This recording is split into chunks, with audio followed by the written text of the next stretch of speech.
একটি 4 ইঞ্চি প্লাস্টিকের পাল্লার সম্পূর্ণ ফিটিং ভিডিও নিয়ে আপনাদের মাঝে উপস্থিত হলাম। প্রথমে আমরা নির্দিষ্ট মেজারমেন্ট অনুযায়ী পাল্লাটি কেটে দিব।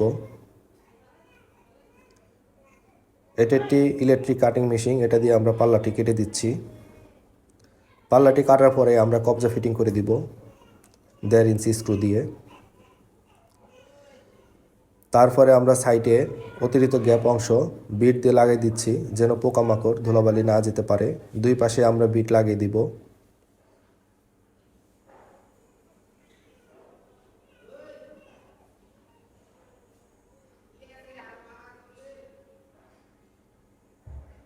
সুপারগুলো আঠা দিয়ে আমরা লাগিয়ে দিচ্ছি।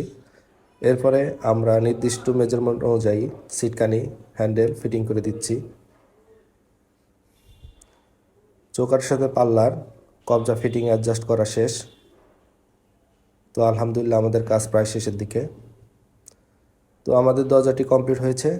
এখন এই দরজাটি আমরা শোরুমে নিয়ে রাখবো। রেনেসা ডোর অ্যান্ড ফার্নিচারের।